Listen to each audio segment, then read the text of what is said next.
Hi everyone, and welcome to Hauntora.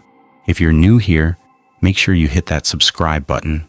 This is the place where we explore the darkest, most deeply unsettling, true horror stories the internet has to offer. And if you've been here before, welcome back. Genuinely glad you're here.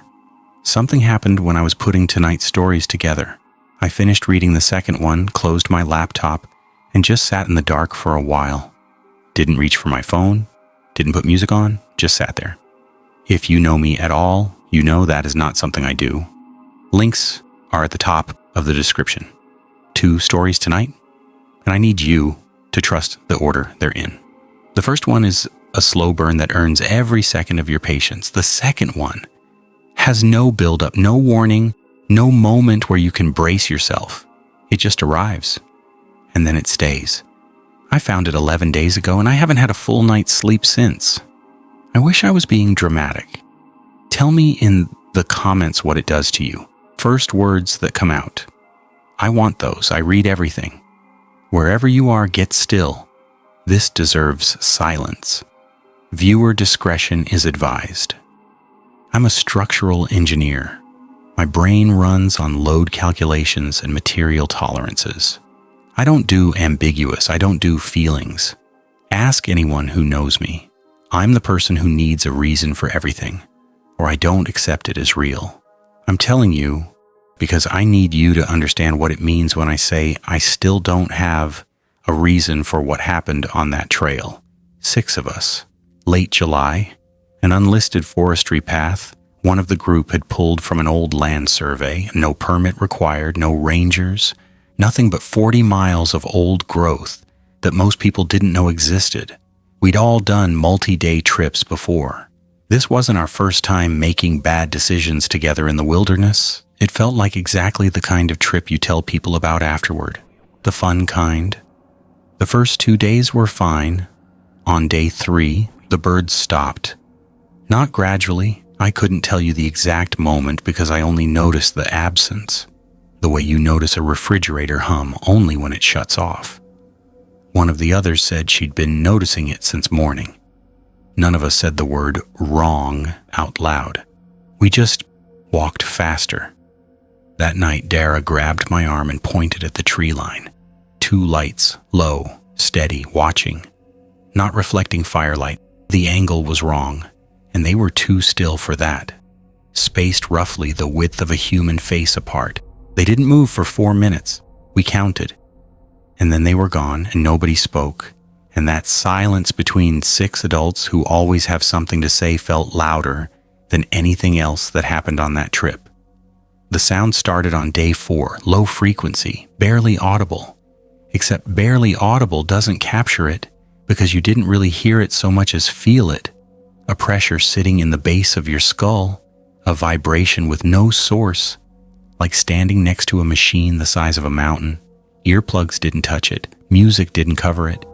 It was just there, underneath everything, constant. Nobody slept that night or the next. By day 5, we were not okay. Conversations didn't finish. Decisions stopped making sense. On the morning of day 6, Priya stood up and her legs just quit. No warning. She went down hard. Her hands were shaking and she kept losing words mid-sentence, and I knew from everything I'd read about sleep deprivation that we were past the point of pushing through. We cut south by compass and got out. Priya spent 2 days in a hospital. Severe sleep deprivation, mild cognitive disruption.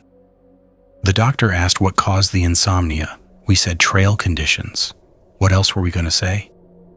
I filed a report. Nobody followed up. Months later, I described the sound to a researcher I know. Low-frequency, forested environment, pressure sensation. She said geological formations could cause it, atmospheric conditions, large animal vocalizations below normal human hearing range. Then she said she'd heard similar reports from that region before. I asked her what she thought it was. She said she didn't know. Then she said she'd probably stay off unlisted trails up there.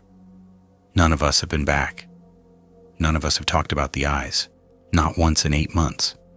And I can't decide if that's because we're all still processing it, or because saying it out loud makes it the kind of thing you can't put back. Priya got better.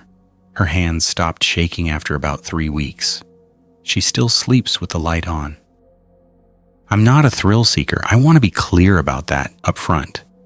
I don't do this for the adrenaline or the Instagram posts or the feeling of being someone who does hard things. I hike because I'm good at it, because I've been doing it since I was 12 years old, and because there's a specific kind of thinking that only happens for me when I'm moving through terrain that requires my full attention. I'm methodical. I'm careful. I check my kit twice, and I don't take trails I haven't researched, which is the part that still bothers me. Because I did research this one. It was a solo trip, early October, a stretch of the southern Appalachians I'd had on my list for 2 seasons. The route I'd planned used a maintained trail for the first 6 miles, then connected to an older path. Overgrown, not actively managed, but documented in a forestry survey from about 15 years back. Old logging infrastructure, the survey said, historically used. Decommissioned but passable. The first 6 miles were fine. Cold morning, the kind where your breath shows and your fingers take 20 minutes to properly warm up inside your gloves. The trees just starting to turn. That particular smell of wet leaves and cold soil that I've always found more calming than anything I've ever been prescribed. I made the junction by mid-morning and turned onto the older path without hesitation. It looked exactly like what it was supposed to be. Overgrown, narrow, the kind of trail that's been reclaimed at the edges, but still holds its line through the middle if you know what you're looking at. I've walked dozens of paths like it. There was nothing immediately wrong. The first thing I noticed, and I almost didn't notice it, was a length of wire. I saw it because the light caught it at the right angle. A thin horizontal line about shin height, crossing the path between 2 trees, tied off on both sides with what looked like coated steel wire, the kind you'd use for fencing. I stopped, looked at it, looked at the trees it was tied to. My first thought, genuinely, was that it was old fencing infrastructure from the logging operation. A remnant, forgotten, partially collapsed. That was a reasonable explanation. I stepped over it carefully, made a mental note, kept moving. 20 meters further on, I found the second one. Same wire, same height, except this one had tension on it. I crouched down and looked at it without touching anything and followed the line with my eyes to where it disappeared into the undergrowth on the left side of the trail. I couldn't see what it was connected to. I stood up slowly and took a very deliberate step backward. I stood there for a while just thinking. 2 wires, both crossing the trail at the same height, both tied off. The second one under active tension. My brain was still looking for the innocent explanation. Old infrastructure, property boundary marker, something a landowner had put up years ago for reasons that had nothing to do with people walking through. I wanted the innocent explanation. I was working for it. I didn't find one. I backtracked to the first wire and looked at it again with different eyes. The knots were clean. Not old and weathered, clean. The coating on the wire showed no significant UV degradation. This wasn't 15-year-old logging infrastructure. Someone had put this here recently. I took my pack off, set it on the ground, sat next to it and drank some water and made myself think slowly and carefully, because that was the only thing that was going to be useful to me right now. Not speed, not instinct, just methodical, deliberate thinking. I decided to go forward, slowly, looking at everything. I found the container about 40 meters further up the path, positioned in the fork of a tree at roughly head height.